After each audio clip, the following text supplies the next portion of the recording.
Olá, meus irmãos, meus amigos, queridos. Mais uma sexta-feira juntos aqui, né? Nesse tempo de estudo, um tempo de aprendizado, um tempo de crescimento para nós. Muito feliz de estarmos juntos mais uma vez nessa noite de sexta-feira.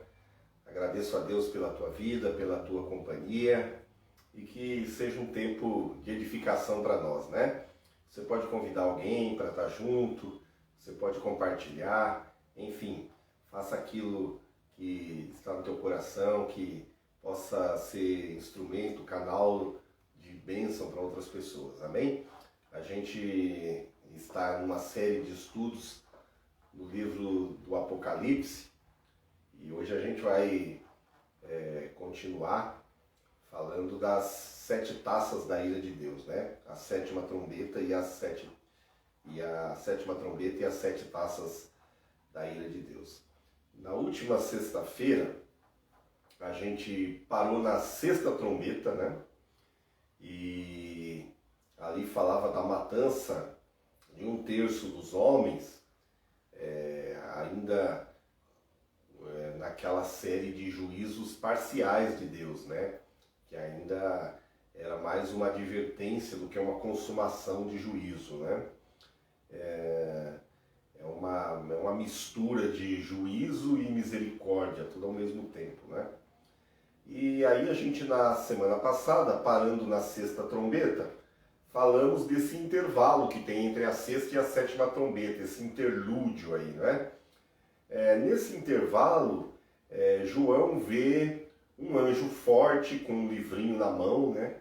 Com um pé na terra, outro pé no mar, e a gente estudou e verificou todas as características desse anjo forte, e a gente o identifica como sendo o Cristo glorificado, né?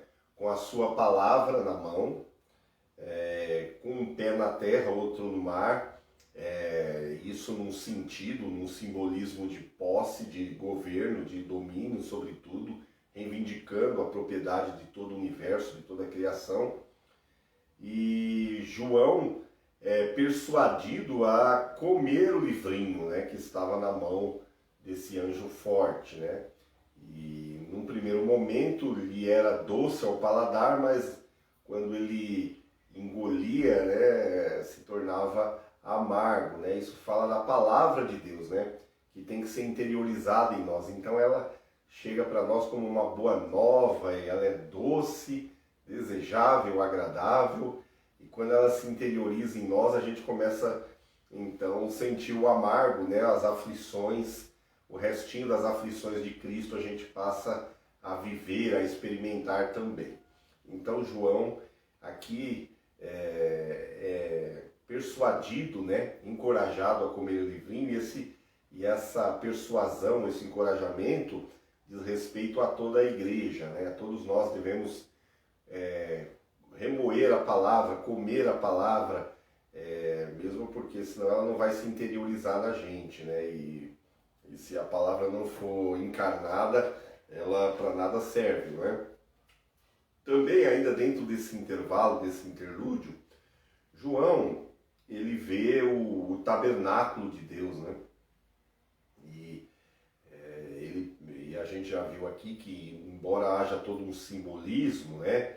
Parece um cubo, né? Largura, altura e comprimento iguais, e isso está relacionado com outros textos aí do Apocalipse. Na verdade está falando da igreja, né? Não está falando de um templo físico, né?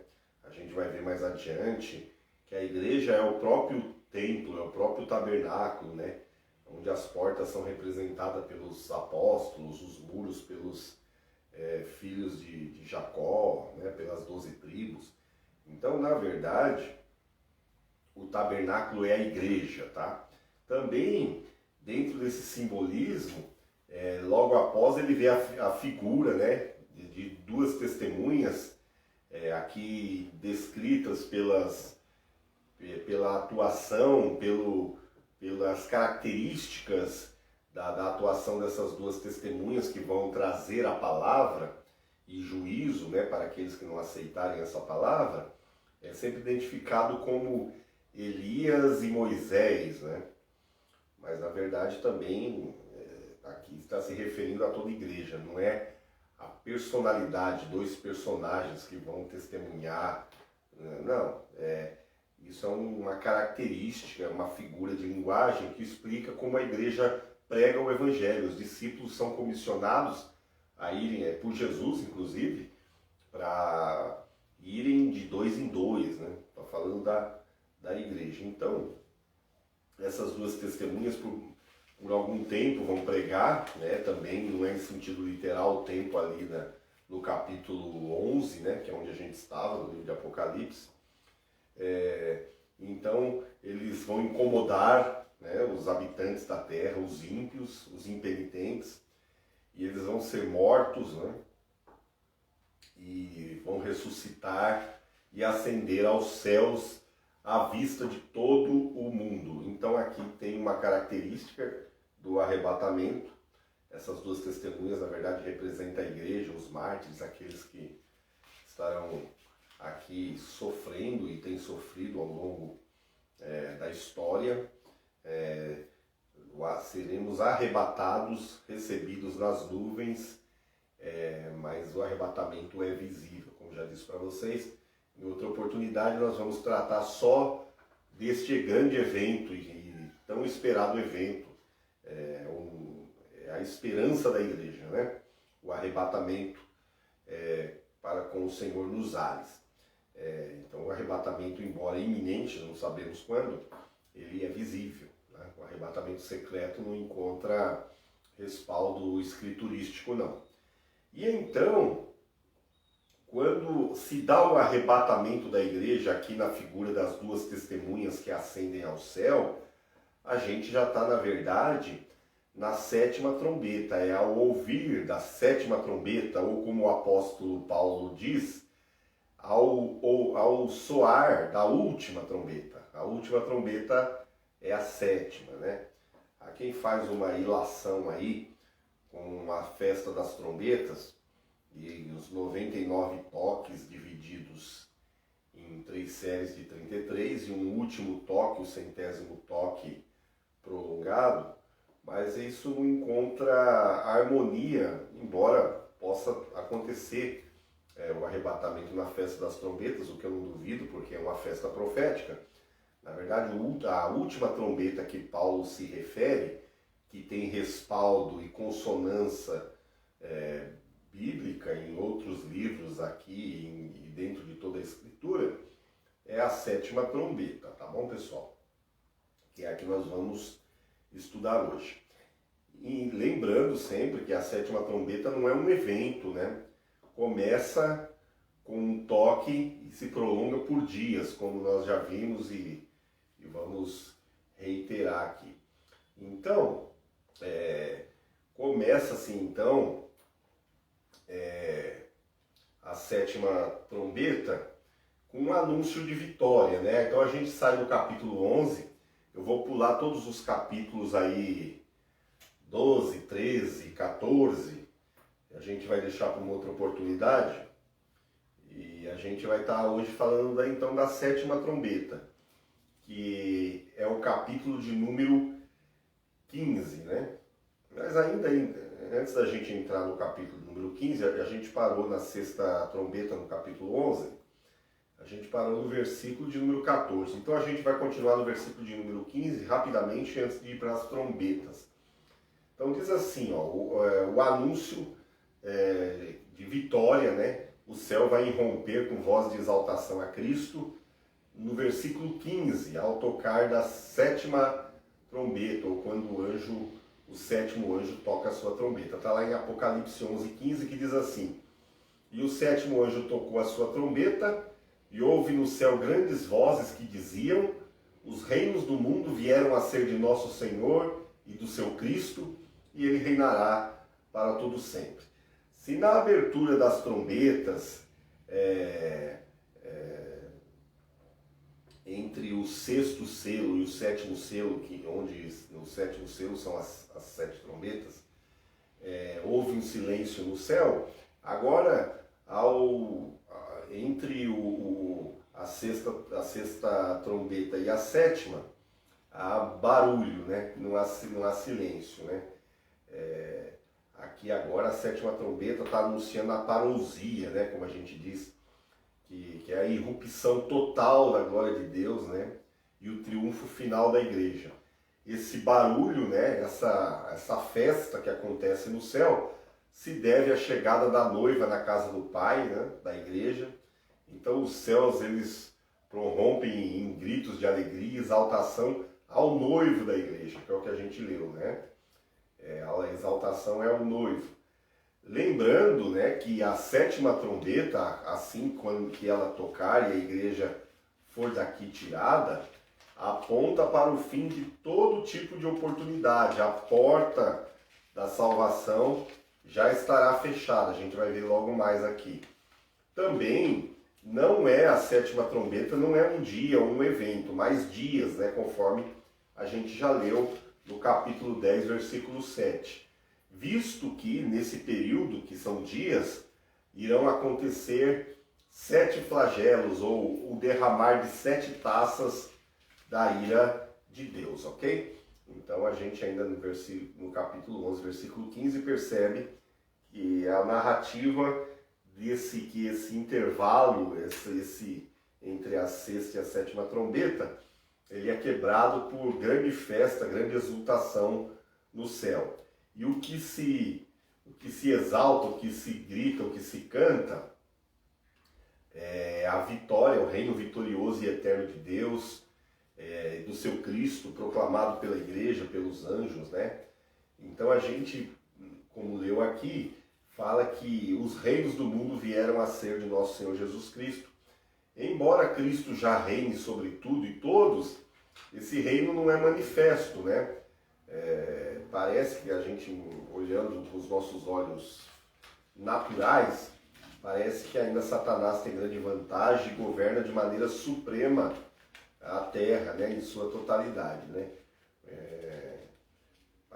Parece que há pouca oposição no reinado de Cristo a ele, né? Mas o reinado de Cristo, como a visão de Daniel é a pedra lançada sem mãos e que vai crescendo e enchendo toda a terra, esse reino conquista a tudo e a todos, e todos os inimigos estarão debaixo dos pés do Senhor. Então, ele entregará todo o reino, todos os reinos que agora passam a ser dele, ao Deus Pai. Então, é chegado o fim, né, e o julgamento dos seus inimigos. Essa aclamação de louvor, que a gente acabou de verificar no versículo de número 15, fala como a igreja se porta nesse momento, né, nessa chegada lá. Versículo de número 16 diz assim: e os 24 anciãos que estão assentados em seus tronos diante de Deus, prostraram-se sobre os seus rostos e adoraram a Deus, dizendo: graças te damos, Senhor Deus Todo-Poderoso, que és o que eras e que hás de vir, que tomaste o teu grande poder e reinaste. Então aqui já, a essa altura, a igreja não apenas está na glória, não apenas foi arrebatada, mas ela está no trono. Os anciãos, nós já vimos aqui, os anciãos, eles representam a igreja do Velho e do Novo Testamento, os 24 tronos. Eles se prostram aqui em adoração diante do trono de Deus. Se no capítulo 4, quando João tem a visão do trono lá atrás, os anciãos louvam ao Criador, e depois no capítulo 5 de Apocalipse eles adoram o Redentor, aqui a ênfase do louvor da igreja, representado aqui na figura dos 24 anciãos, esse louvor hoje é dirigido, aqui no caso, o ênfase dele é dado à conquista, ao reinado, né? É um louvor, uma exaltação àquele que reina e é o conquistador de tudo, ok? Então a igreja, ela entra no céu, irrompe em adoração, em aclamação ao que governa, ao que é rei. E no versículo de número 18, a igreja começa a anunciar as cenas finais do juízo de Deus àqueles que ficaram aqui na terra. Então, a gente começa a perceber aqui o contraste do que está acontecendo no céu e o que está acontecendo na terra. o contraste entre as glórias da igreja no céu agora e o tormento que os ímpios passam a experimentar e a sofrer aqui na terra. No versículo de número 18 diz assim: e iraram-se as nações, e veio a tua ira, e o tempo dos mortos, ou seja, da ressurreição dos mortos, para que sejam julgados, e o tempo de dar-lhes o galardão aos profetas, teus servos, e aos santos, e aos que temem o teu nome, a pequenos e a grandes, e o tempo de destruíres os que destroem a terra. Então, enquanto os santos estão dando graças, os ímpios, eles aqui já estão em tormento, estão enfurecidos. Recapitulando um pouco, no começo desse capítulo 11, na sexta passada, no versículo 2, fala dos ímpios perseguindo a igreja. Quando chega no versículo de número 9, eles se alegram, eles transbordam de alegria por terem matado a igreja, aparentemente terem vencido a igreja e a sua mensagem, sufocado ela, na figura das duas testemunhas mortas, e eles, os reis, os poderosos da terra, trocando presentes e festejando, né, a morte das duas testemunhas, ou o mártir dos santos, como a gente pode dizer, a igreja praticamente liquidada, né, aos olhos dos homens. Agora, quando chega no versículo de número 18, os ímpios, na verdade, agora já estão furiosos, porque eles veem a igreja ser arrebatada, a igreja está na glória, eles não ouviram as testemunhas, não escutaram as últimas vozes de advertência na figura das trombetas, as 4 primeiras trombetas, depois as duas últimas, a quinta e a sexta, chamada de primeiro e segundo ai, e então agora eles estão no terceiro ai, que é a 7ª trombeta, em que não há mais tempo ou oportunidade de arrependimento, de salvação. Então eles não ouviram, não abandonaram os seus pecados, a sua impiedade. Então chega o tempo do juízo, eles estão cheios de fúria, eles estão em grande rebelião contra Deus, né? Enquanto a igreja está dando graças e adorando. Então, enquanto os santos estão recebendo galardões, né, os ímpios estão sendo destruídos, né? O dia do juízo será um dia de glória, né, para os santos, e um dia de ira de Deus para os ímpios. Esse dia já está determinado para aqueles que desprezaram a Jesus, a sua palavra, e perseguiram a igreja. Será um dia de trevas, um dia de ira. Então essa 7ª trombeta, na verdade, é a proclamação do último ai, né?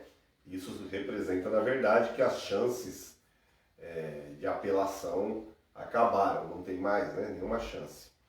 A igreja, então, agora está no céu em comunhão íntima com Deus e os ímpios, e isso contrasta, na verdade, com os ímpios que estão aqui na terra sendo atormentados, como a gente pode ver agora no versículo de número 19. No versículo número 19, a igreja é vista no céu, em profunda comunhão. Os remidos de Deus estão em profunda comunhão com Ele. Quer ver? Isso é representado no símbolo, na figura de um santuário aberto. Eu vou explicar aqui. Então, no versículo 19 diz assim: e abriu-se no céu o templo de Deus e a arca de sua aliança. Foi vista no seu templo, e houve relâmpagos e vozes e trovões e terremotos e grande saraiva. Então aqui aparece o templo de Deus, ou o santuário de Deus aberto.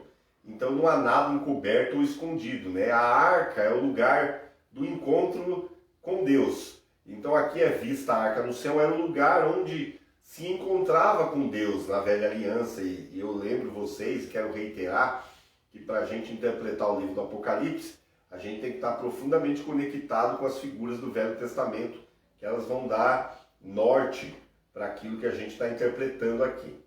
Então a arca é um lugar de encontro com Deus, é onde a glória de Deus está presente.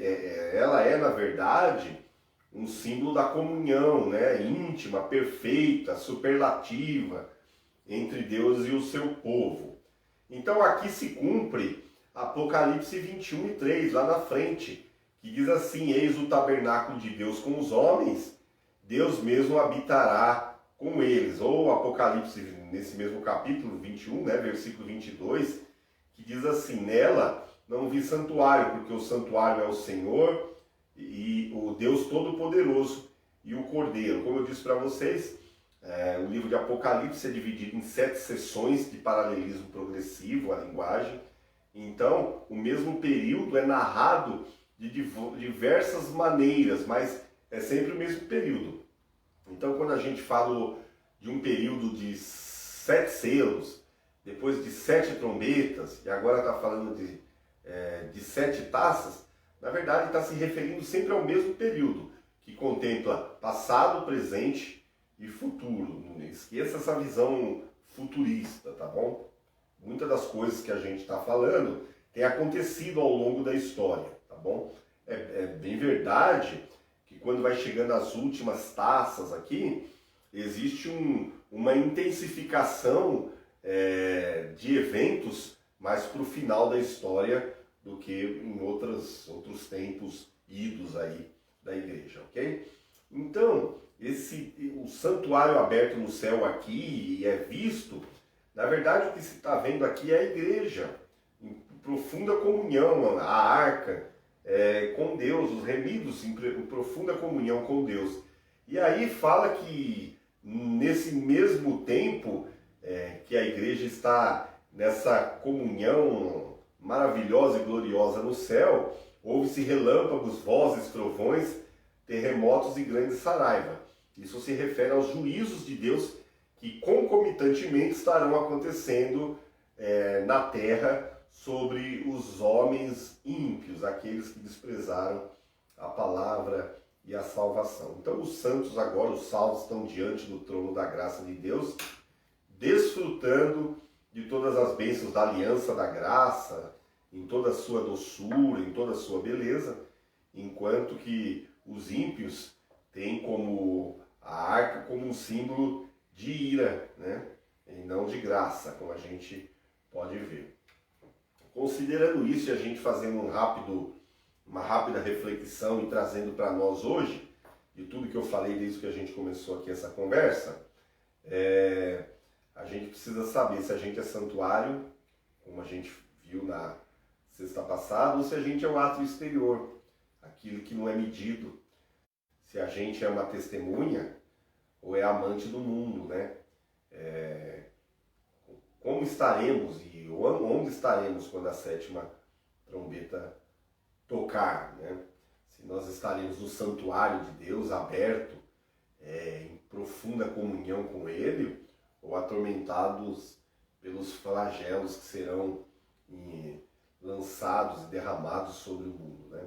Então o tempo da oportunidade, o tempo da graça é agora, né? Então amanhã pode ter tocado a 7ª trombeta e ser muito tarde. Então o tempo é hoje. Como a gente tem percebido, mesmo com todos os avisos de Deus de maneira assim tão radical como atingindo 1/3 dos homens, 1/3 da natureza, enfim, são avisos contundentes, né? A gente percebe que em todas as 6 trombetas anteriores, os homens não se arrependeram, né? Então, a 7ª trombeta nada mais é do que a consumação, a efusão final da ira de Deus, né?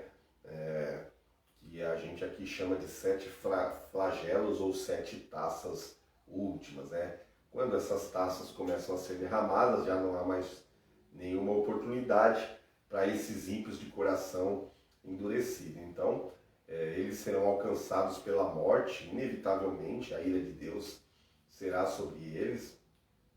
Então, é um tempo já que a paciência de Deus se encerra. Para a gente começar a falar sobre as taças, é importante a gente perceber que essas taças, essas 7 taças que que estão constantes dentro da sétima trombeta, elas têm uma profunda conexão entre trombetas e taças, né? Se as trombetas advertem, as taças elas vêm para consumar essa cólera de Deus, né?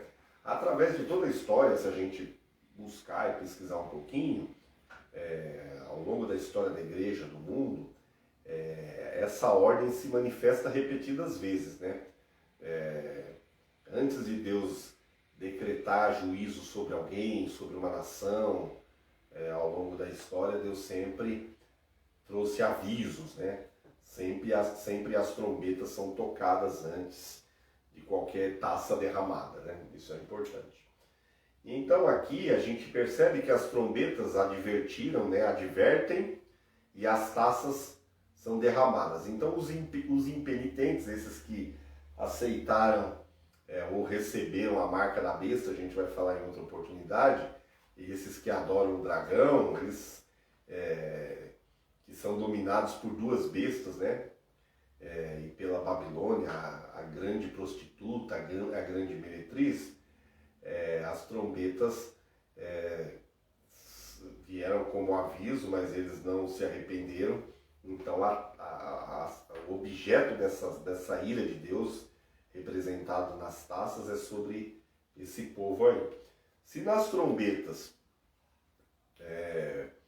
foi restringido o juízo sobre 1/3 da terra, do mar, dos rios, do sol, dos homens, enfim. Já nas taças, não há essa restrição. A ira de Deus ela se consuma sobre toda a criação, né? Sem nenhum tipo de restrição, né? Já disse para vocês, e volto a repetir, nunca esquecer do paralelismo progressivo, que cada sessão contempla passado, presente e futuro. Tanto os selos, como as trombetas, como as taças, elas se referem ao mesmo período. Que período é? Que vai entre a primeira e a segunda vinda de Cristo, né? À medida que nós vamos avançando para o fim, as cenas vão se tornando mais fortes, mais intensas, e é sempre dada por Jesus a figura da mulher com dores de parto, né? Que um intervalo entre as contrações vai diminuindo, mas a intensidade das contrações vai aumentando. Então, da mesma forma, acontece aqui, tanto com as trombetas como com as taças, né?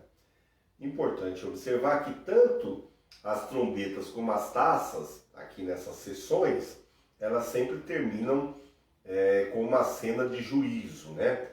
No capítulo 14, termina com a cena da colheita do trigo e a vindima dos ímpios esmagados no lagar da ira de Deus. No capítulo 16, temos essa cena de juízo final, né? As 6 primeiras taças se referem a uma série de acontecimentos que precedem o juízo. Então, não obstante essas taças compreenderem todo o período da igreja, elas se aplicam de maneira mais especial ao dia do juízo, né? Ou ao finalzinho da história, do tempo cronológico, né? As trombetas, elas são juízos parciais, são alertas, ainda há um pouco de misericórdia, embora haja juízo também, mas são avisos solenes de Deus, como nós já vimos, mas ainda Deus se lembra da sua misericórdia. Mas quando a gente começa a falar das taças, aqui é da ira sem mistura, né? Não tem mistura nenhuma, é a ira pura, completa de Deus. É a consumação da sua cólera sobre este mundo. Então, aqui agora no capítulo 15, a gente saindo do capítulo 11, vamos pular o 12, o 13 e o 14, a gente vai para o capítulo 15. João vê aqui, ele tem uma visão da igreja na glória já, né? Antes da descrição desses terríveis eventos ou flagelos que se abaterão sobre os ímpios que agora passam a estar debaixo da ira de Deus. Então, quando toca-se a 7ª trombeta, ou a última trombeta, ou o último ai, a igreja é tirada. Como já vimos, a 7ª trombeta não é um dia, nem um evento, mas são dias começam os flagelos que consumam com a ira total e plena de Deus sobre essa terra. Então, no capítulo 15, João vê a preparação do derramar dessas taças, né? Versículo 1 diz assim: E vi outro grande e admirável sinal no céu, 7 anjos que tinham as 7 últimas pragas, porque nelas é consumada a ira de Deus. Então, 7 aqui, 7 anjos, 7 taças, como eu já disse para vocês, 7 é um número de plenitude, de perfeição, de consumação, de totalidade. Então, esses anjos com essa taça, com essas taças, trazem, na verdade, a totalidade dos juízos de Deus sobre os ímpios. Então, aqui já não há mais tempo de oportunidade, a porta da graça já se fechou, a medida dos ímpios já transbordou, o cálice deles já se transbordou, chegou o juízo. Então, aqui começa a consumação da ira de Deus. Então, esses 7 anjos tinham 7 pragas, 7 últimas pragas, ou 7 últimos flagelos, e aqui se consuma, nelas está consumada a ira de Deus. Versículo de número 2: E vi como um mar de vidro misturado com fogo, e também os que saíram vitoriosos da besta e da sua imagem, e do seu sinal e do número do seu nome, que estavam junto ao mar de vidro, e tinham as harpas de Deus. Aqui é importante a gente perceber que está falando da igreja, né? O mar de vidro aqui é aquele mar que a gente leu e estudou quando falamos aqui da visão de João sobre o trono. Esse mar de vidro, desculpa, está diante do trono, né? E a igreja está nesse trono. Então esse mar de vidro simboliza a retidão, a transparência de Deus revelada por meio dos seus juízos sobre os ímpios. Então, aqui está mostrando a igreja, aqueles que saíram vitoriosos da besta, da sua imagem, do seu sinal e do seu número, ou do seu nome.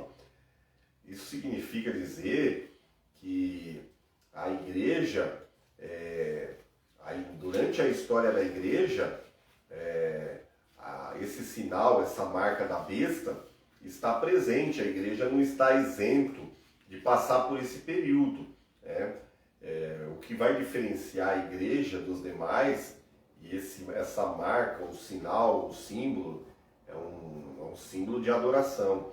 É que aqueles que são a igreja de Deus estão selados em Deus, e os demais estão selados pela besta ou pelo anticristo, né?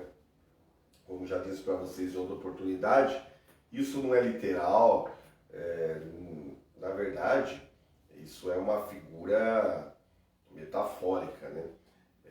De adoração, né? Tem gente que imagina que alguém vai estar com o número 66 na testa, 666 na testa. Na verdade,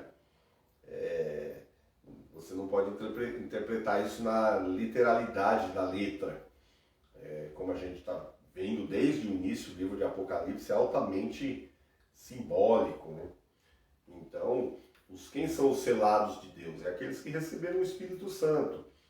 Os selados da besta são aqueles que estão em contraste com a igreja, que não adoram a Cristo. É simples assim, tá bom? Então, quando fala de marca na mão e marca na testa, fala do pensar e do agir. Isso é ao longo da história da igreja. Não está falando de um período. Porque se você achar assim, você cai naquela interpretação futurista, é uma barca furada, né? Cada coisa nova que aparece, você conceitua como sendo marca da besta. Eu já vi de tudo, né? Já foi tatuagem, depois era o chip, não era mais o chip, depois virou o Pix agora já estão falando que é a vacina chinesa. Quer dizer, falta a Bíblia nisso, né? Falta coerência, né? Então, aqui, João vê um mar de vidro, e aqueles que saíram vitoriosos, fala da igreja, que estavam junto ao mar de vidro, e eles tinham as harpas de Deus. Então João vê um mar agora, né? E nessa praia, esse mar de vidro, ele vê uma multidão vitoriosa, né? Quem é essa multidão? São aqueles compostos por vencedores da besta, e eles estão cantando, tinham harpas nas mãos, enquanto os seguidores da besta estão sendo atormentados, como a gente já viu no versículo de número 2 do capítulo 15, né? Esse mar de vidro, como já vimos, está diante do trono de Deus, né? É a igreja lá reunida junto a esse mar no trono, né? Essa multidão são os vencedores e ela está cantando com harpas nas mãos. E o que ela canta? Isso é importante. Versículo 3 e 4. E cantavam o cântico de Moisés, servo de Deus, e o cântico do Cordeiro, dizendo: grandes e maravilhosas são as tuas obras, Senhor, Deus Todo-Poderoso. Justos e verdadeiros são os teus caminhos, ó Rei dos santos. Quem te não temerá, ó Senhor, e não magnificará o teu nome? Porque só tu és santo. Por isso todas as nações virão e se prostrarão diante de ti, porque os teus juízos são manifestos. Aqui é Apocalipse 15, 3 e 4. Então, você percebe aqui que eles estão cantando o cântico de Moisés e do Cordeiro. Isso é uma referência, né, ao Velho Testamento, quando Moisés triunfou sobre Faraó e seus exércitos. E agora aqui a igreja triunfa sobre o diabo e suas hostes infernais. Então é um cântico de vitória. Assim como Moisés tributou vitória a Deus lá em Êxodo no capítulo 15, aqui os remidos também o fazem em Apocalipse também no capítulo 15. Né? Então os mártires aqui, é importante dizer que eles não cantam sobre si mesmos como venceram a besta. Isso é importante até para nortear o que a igreja louva aqui na terra ainda hoje, né? A gente não tem que cantar que está pagando um precinho para entrar no céu, nada disso. Porque lá eles não vão cantar, eles não vão acreditar nada a si mesmo. Eles vão acreditar tudo ao Cordeiro, né? Então os mártires, eles não cantam sobre si mesmos. Mesmo aqueles que entregaram a sua vida, eles não cantam sobre eles. Né? O céu é um lugar onde os homens são capazes de esquecerem de si mesmos, de seus títulos, né? De suas conquistas, de suas vitórias. E eles vão recordar somente da grande obra que Deus fez por eles e neles, né? Então, diante da glória de Deus, os mártires, os santos esquecem de si mesmos e passam a só exaltar o Senhor. E a gente já viu isso na figura dos 24 anciãos que lançam as suas coroas e se prostram diante do trono, né? Esse cântico aqui, ele exalta a pessoa de Deus, né? Em contraste com o trono do dragão, do seu poder, né?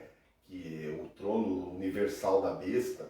Então esse cântico exalta a pessoa de Deus.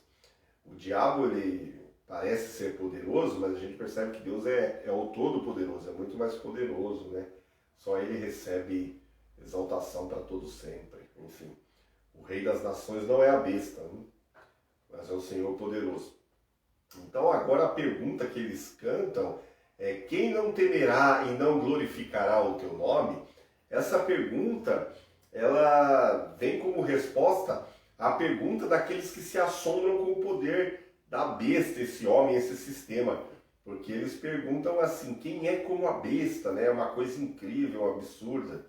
Então aqui a pergunta é: quem não temerá e não glorificará o nome do Senhor? Então aqui o tremor aqui é irrestrito, é acima de qualquer respeito a um governador, a um governante, a um rei terreno, né?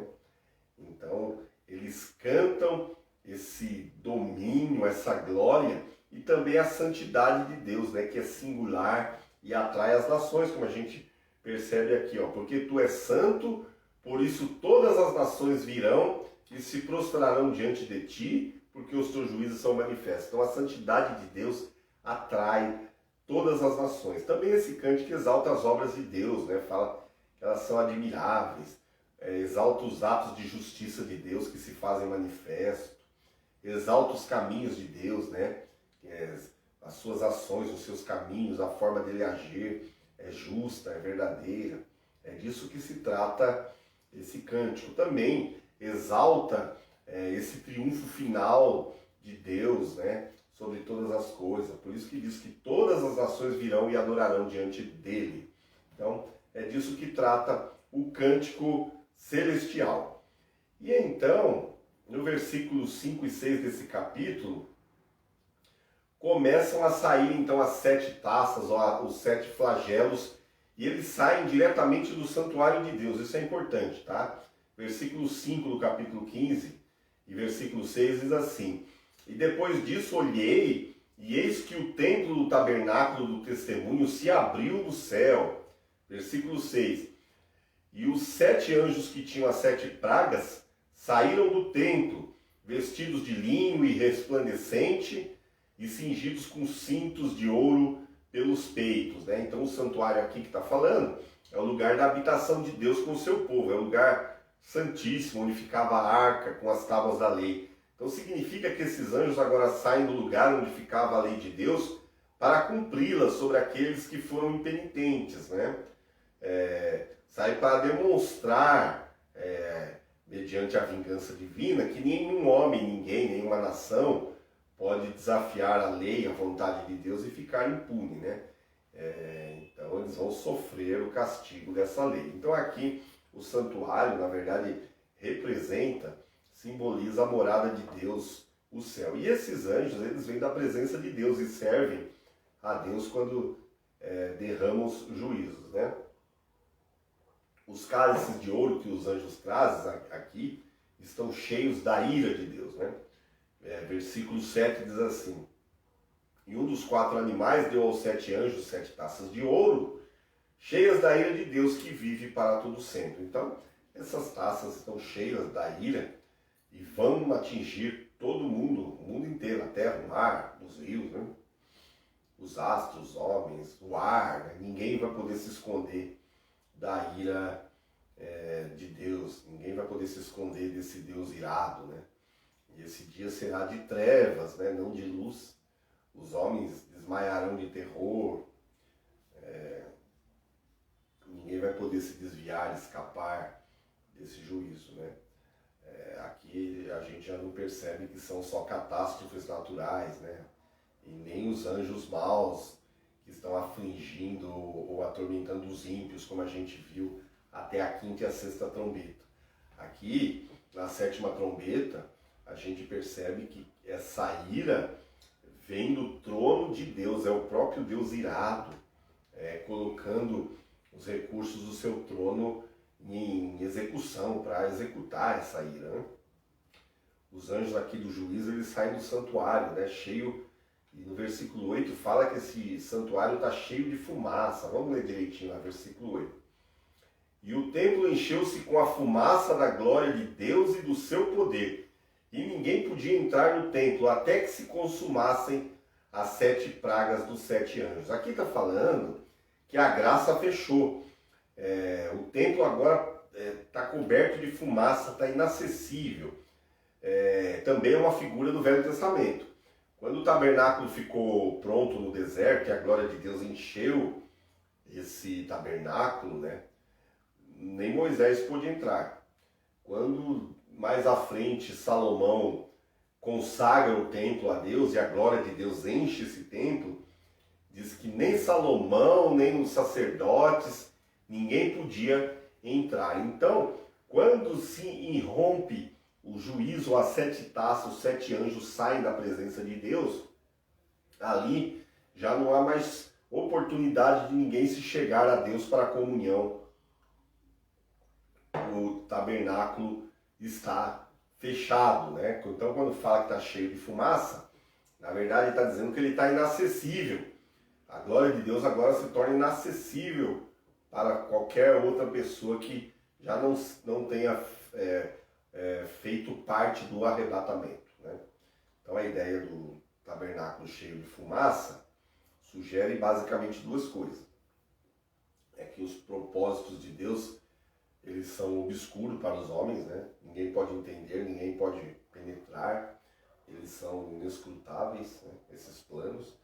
E o segundo e mais coerente com esse texto, com esse contexto, é que a glória de Deus torna-se, na verdade, inacessível para tudo, e todos aqueles que não fizeram parte do arrebatamento, né? Se no primeiro momento, quando a igreja sobe, aparece o tabernáculo aberto como um lugar de encontro com Deus, agora ele está totalmente fechado, não tem mais tempo.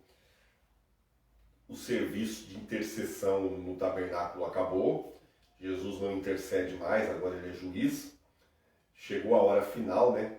Então começa a cólera de Deus, é o dia do juízo, que é quando a ira de Deus é derramada sem mistura, purinha, sobre os ímpios. Então, concluindo esse raciocínio aqui, a gente percebe que esses flagelos são resposta de Deus ao último esforço de Satanás para derrubar o seu governo, o governo divino. Aqueles que parecem hoje, por hora, escapar do juízo dos homens, do de Deus eles não escaparão lá no finalzinho. E que a gente deve se voltar para Deus enquanto a porta da graça está aberta. Chegará o dia que será muito tarde. E enquanto o mundo está maduro para o juízo, o mundo de Deus, a palavra de Deus e o povo de Deus estão cheios de canções de adoração ao Senhor, né? Então é isso que a gente tem que fazer nesse tempo. E então a criação, quando a igreja sobe e canta o triunfo de Deus, é celebrada com muita música, e assim é, né? O nascimento de Jesus foi celebrado com música, e a volta de Jesus também será celebrada com música. E então começa agora aqui no capítulo 16, propriamente dito, derramar desses flagelos da ira de Deus, né? Que tem uma grande semelhança, essas taças da ira de Deus, tem uma grande semelhança com as 10 pragas do Egito, né? E profunda conexão com as trombetas, como a gente falou, né? Então, enquanto as trombetas eram alertas ao mundo, alertas de Deus ao mundo ímpio, as taças agora falam da cólera consumada, né, que passa a ser derramada sobre eles. Se Deus sempre adverte antes de finalmente punir, né, isso aconteceu no dilúvio, com Sodoma, Gomorra, com Egito, Jerusalém, também vai acontecer e tem acontecido antes do juízo final. Se as trombetas causam destruição, tribulações parciais, com o objetivo de trazer arrependimento aos homens, as taças mostram que a oportunidade de arrependimento já se esgotou. As trombetas se atingiam 1/3 da natureza dos homens, as taças vão ser derramadas sem restrição, trazem uma destruição completa. Então, e também, além de uma destruição completa, as taças são derramadas sem interrupção, viu? Seguidamente. Os flagelos também, assim como todo o livro do Apocalipse, não podem ser analisados, interpretados de maneira literal, né, pessoal? Já falei isso para vocês.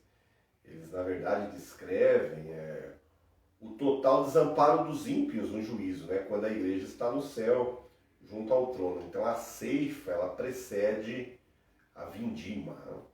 A humanidade passa, então, a estar dividida entre os selados de Deus e os selados da besta, entre os seguidores do Cordeiro e os seguidores do dragão, que é Satanás, entre os que estão diante do trono e aqueles que estão aqui sendo atormentados eternamente. Então essa seção paralela do livro de Apocalipse, como todas as outras, compreende também toda a dispensação da igreja, não é um período futurista, né? E termina com a cena da igreja na glória e os ímpios sob o juízo divino na segunda vinda de Cristo. O primeiro flagelo, ou a primeira taça a ser derramada, a gente vai encontrar aqui no capítulo 16, versículo 1 e 2, que diz assim: E ouvi, vindo do templo, uma grande voz que dizia aos 7 anjos: Ide derramai sobre a terra as 7 taças da ira de Deus. E foi o primeiro, e derramou a sua taça sobre a terra, e fez-se uma chaga má e maligna nos homens que tinham o sinal da besta e que adoravam a sua imagem. Então esse flagelo não é mais uma advertência, lembrando que a porta da graça se fechou, do arrependimento também, ok? Isso não é um período que a igreja se encontre, mas aqui a igreja vai até a sexta trombeta, como já disse para vocês. Ao tocar da sétima ou última trombeta, a igreja é tirada. Aqui sim é a ira de Deus, é na sétima trombeta, porque tem gente que imagina que a igreja desde o início vai estar com Cristo. Na verdade, até a sexta trombeta a igreja vai estar por aqui. Todos os selos, as trombetas até a sexta, não é a ira de Deus, é juízos, mas com advertência, com misericórdia. A ira de Deus, em que o apóstolo Paulo se refere na sua carta aos Romanos, que a igreja está isenta da ira, está falando dessa aqui, dessa sétima trombeta. Então, que na verdade desata 7 taças, ok? É a partir daqui que a igreja já não está mais. Então esse primeiro flagelo aqui já não é uma advertência só, é uma punição concreta e plena. Aqueles que não têm o selo de Deus são selados pela besta. Então não há meio termo, né? Quem não está com Cristo está contra Cristo. Não tem neutralidade nessa relação com Deus, né? No tempo do fim, nós já estamos chegando lá, dentro do paralelismo progressivo, contemplando passado, presente e futuro. Nesse tempinho do fim já, a religião não vai ser algo nominal, né? Todo mundo vai ter que declarar lealdade a alguém, ou a Cristo ou ao anticristo. Então, os adoradores da besta, eles se recusam a ouvir as advertências, então eles passam a sofrer inevitavelmente todas essas consequências da sua escolha. Então eles vão ser atormentados. Com respeito aos salvos em Cristo, as aflições do presente tempo, da carne, não são as taças da ira de Deus, né? Essas aflições só atingem os adoradores da besta. Então, tribulação, perseguição, morte, martírio, nada disso tem a ver com a ira de Deus. A ira de Deus é quando os 7 anjos saem do tabernáculo celestial, coordenados pelo próprio Deus, para cumprir e dar um desfecho final à história. Isso sim é o tempo da ira de Deus. O segundo flagelo, se o primeiro é a terra sendo atacada com chagas das pessoas, o segundo é o mar sendo atacado, né? Versículo 3. E o segundo anjo derramou a sua taça no mar e se tornou em sangue como de um morto, e morreu no mar toda a alma vivente. Esse segundo flagelo é uma resposta de Deus trazendo tormento aos homens e destruição total, em que o mar se torna em sangue. Isso também não é literal. Na verdade, aqui está falando que Deus vai vingar a morte, né, dos seus mártires, dos seus santos. Então, haverá um mar de sangue, né, uma matança sem precedente. A terceira taça, ou o terceiro flagelo, os rios são atacados. E o terceiro, versículo 4 até o 7. E o terceiro anjo derramou a sua taça nos rios e nas fontes das águas, e se tornaram em sangue, e ouvia o anjo das águas que dizia: Justo és tu, ó Senhor, que és e que eras e que has de ser, porque julgastes estas coisas.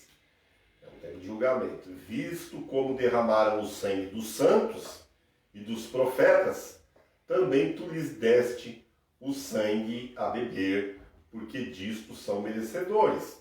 E ouvi outro do altar que dizia: Na verdade, ó Senhor Deus Todo-Poderoso, verdadeiros e justos são os teus juízos. Então, Deus dá aos ímpios a sua paga pela perseguição e pela morte, ou vinga o sangue de todos os seus santos, né? Então as fontes das águas vão se transformar em sangue. É uma maneira de dizer que eles vão beber da própria ira de Deus, a vingança sobre o sangue dos que por eles foram mortos. A quarta taça, ou o quarto flagelo, é o céu sendo atacado, né? Parece esquisito isso. Nesse capítulo 16, versículo 8 e 9, diz assim: E o quarto anjo derramou a sua taça sobre o sol, e foi-lhe permitido que abrasasse os homens com fogo. E os homens foram abrasados com grandes calores, e blasfemaram o nome de Deus, que tem poder sobre estas pragas. e não se arrependeram para lhe darem glória. Mas nem aqui ainda se arrependeram e não vão, viu? Sem o Espírito Santo ninguém se arrepende, gente. Essa história de que a igreja é tirada com o Espírito Santo e a pessoa por si mesmo, não, isso não pode. É antibíblico.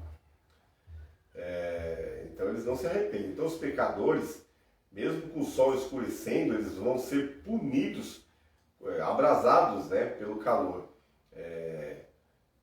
O escurecimento eles podiam perceber, ignorar. Quanto ao calor, eles não podem fazer nada, né, a não ser sentir. Então nessa circunstância, a presença de Deus aqui é reconhecida, mas não motivo de arrependimento, mas de blasfêmia, né, por esses homens ímpios e irrecuperáveis, né? Então, eles são endurecidos e blasfemam mais ainda contra o nome de Deus e se recusam a arrepender ou a dar glória a Deus. O quinto flagelo é um tormento aqui, né? Versículos 10 e 11 diz assim: o quinto anjo derramou a sua taça sobre o trono da besta e o seu reino se fez tenebroso. E eles mordiam as suas línguas de dor, e por causa das suas dores e por causa das suas chagas, blasfemaram do Deus do céu e não se arrependeram das suas obras. Então esse quinto flagelo, ou quinta taça, quando é derramado, coloca em profunda desordem o trono da besta, né? É o maior golpe que Satanás sofre nesse tempo, né? Ele invadiu toda a sociedade humana, né? Fazendo dela uma sociedade sem Deus. Então, o reino da besta aqui está em oposição ao reino de Cristo, gente. Então, é sobre essa importante estrutura social, essa estrutura humana e diabólica que esse flagelo é derramado, trazendo confusão sobre eles. Então, os seguidores da besta, eles vão sofrer, mas importante ressaltar, não calados, eles não vão sofrer calados, eles vão blasfemar de Deus, né? E diz que eles preferem morder a língua do que dizer, nós pecamos. E aí a gente vai percebendo que quanto mais severos vão ser os juízos de Deus, mais eles endurecem o coração. E então a gente chega na sexta taça, ou sexto flagelo, e aqui já está quase por encerrar, quase por fechar as cortinas e o espetáculo acabar, né? Ainda no capítulo 16, versículo 12 a 16, diz assim, sobre o sexto flagelo, ou sexta taça. E o sexto anjo derramou a sua taça sobre o grande rio Eufrates, e a água secou-se para que se preparasse o caminho dos reis do Oriente, e da boca do dragão, e da boca da besta, e da boca do falso profeta, vi sair 3 espíritos imundos semelhantes a rãs, porque são espíritos de demônios, que fazem prodígios, os quais vão ao encontro dos reis da terra e de todo o mundo, para os congregar para a batalha, naquele grande dia do Deus Todo-Poderoso. Eis que venho como ladrão, bem-aventurado aquele que vigia, guarda as suas roupas para que não ande nu e não veja as suas vergonhas. E os congregaram no lugar em que em hebraico se chama Armagedon. Então o versículo 12 fala das águas do rio Eufrates. Do Eufrates se secam, abrindo caminho para a invasão do inimigo. Já vimos isso em aulas passadas. Não é literal. O rio Eufrates significa a Síria, uma barreira. São inimigos de Deus, né? O Egito e a Síria. É um limite, ok? Versículos 13 e 14 fala dessa trindade satânica, essa tríade do mal, que é o dragão, a besta e o falso profeta, no esforço de seduzir e ajuntar os reis da terra contra Deus. Quando Satanás e o mundo se armam numa luta, na luta mais terrível, né? Contra a igreja. Aqui o paralelismo a gente volta para trás um pouquinho. E Cristo aparece para livrar o seu povo, triunfar sobre os seus inimigos. Esses espíritos aí representam ideias, planos, projetos, métodos satânicos estratégias, filosofias, esferas de pensamento e ação do inimigo nessa batalha dele contra Cristo e sua igreja, né? E o versículo 15 fala da derrota final do inimigo, que será manifesta nessa volta inesperada e gloriosa de Cristo. A segunda vinda, né, será repentina, inesperada, né? Eles não estão esperando, e os filhos da luz estão, eles não. Então, chamado aqui no versículo 16, fala de Armagedon, né? Em hebraico, Armagedon, que mais importante do que o lugar, é um símbolo. Armagedon, é um lugar de muitas batalhas, né? Que foram decisivas em Israel. Fala de uma batalha final, da vitória final, quando Cristo em glória vai triunfar sobre todos os seus inimigos. Então o sexto flagelo é o último estágio da punição divina, quando Satanás percebe então que a derrota é inevitável. Ele incita todas as nações contra Deus. Nessa batalha final, Jesus esmaga todos os inimigos debaixo dos seus pés. Então é o fim, é o Armagedon, né? Armagedon, na verdade, é quando os homens que rejeitaram a Cristo terão que vê-lo na sua majestade, e eles lamentarão sobre ele. Então o sexto flagelo fala de Armagedon, que representa, na verdade, a segunda vinda de Cristo. E então a gente chega no sétimo e último flagelo, ou última taça, que fala do dia final, o dia do juízo. Versículo 17 até o 21 do capítulo 16 diz assim: E o sétimo anjo derramou a sua taça no ar, e saiu grande voz do templo, do céu, do trono, dizendo: Está feito. E houve vozes e trovões e relâmpagos, mais uma vez aqui símbolo de juízo, e houve um grande terremoto, como nunca houve desde que há homem sobre a terra. Tal foi este tão grande terremoto. E a grande cidade fendeu-se em 3 partes, e as cidades das nações caíram, e da grande Babilônia se lembrou Deus, para lhe dar o cálice do vinho da indignação da sua ira. E toda a ilha fugiu, e os montes não se acharam, e sobre os homens caiu do céu uma grande saraiva, pedras do peso de um talento, e os homens blasfemaram de Deus por causa da praga da saraiva, porque a sua praga era muito grande. Então o derramamento do sétimo flagelo remove agora daqui, gente, o tempo e a história, né? E é substituído pela eternidade. Aqui é o fim de tudo. Aqui o tempo cronológico, o tempo cronos, deixa de existir. E a gente volta para o tempo eterno. Quando esse dia chegar, ele vier, não somente as ilhas, as montanhas, os montes da terra, que foram criados por Deus, vão desaparecer, como também as cidades, as civilizações, que representam um símbolo do orgulho humano, da inspiração de Satanás, tudo isso vai entrar em colapso, né? Com a punição divina que estará feita. Então, você percebe que o sexto flagelo, se ele trouxe destruição total, agora da sétima taça, traz a extinção total.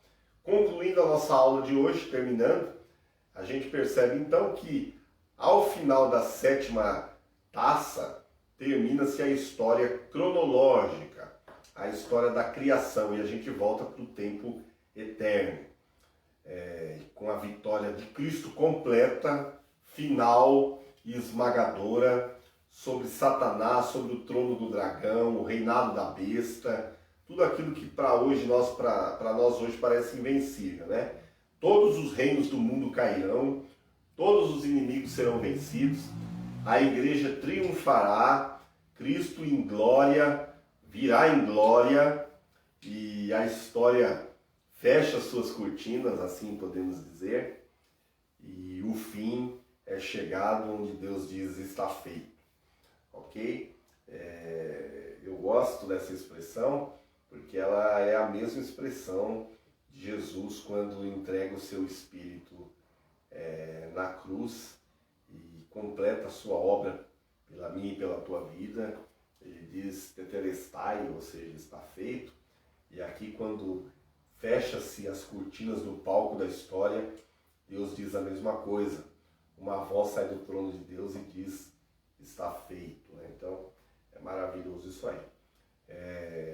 Na próxima semana, a gente vai dar um tempinho, vai dar uma acalmada e dar uma esfriada um pouco nesse tema Apocalipse. A gente vai trazer um tema novo para não ficar muito maçante, muito repetitivo. E mais adiante, a gente volta a falar do livro de Apocalipse, focando em quem é a besta, o anticristo, o falso profeta, quem é a grande meretriz, todo esse tipo de símbolos que aparecem no Apocalipse, que a Bíblia mesmo responde. Que Deus nos abençoe.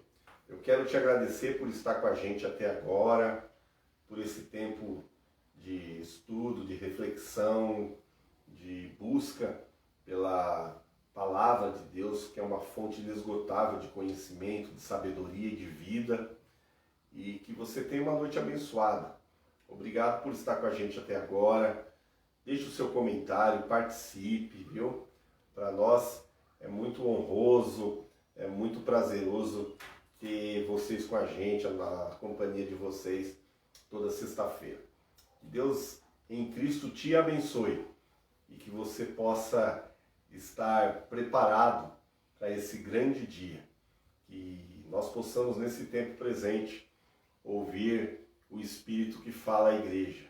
Quem tem ouvidos, que ouça. Boa noite, um beijo no coração de vocês.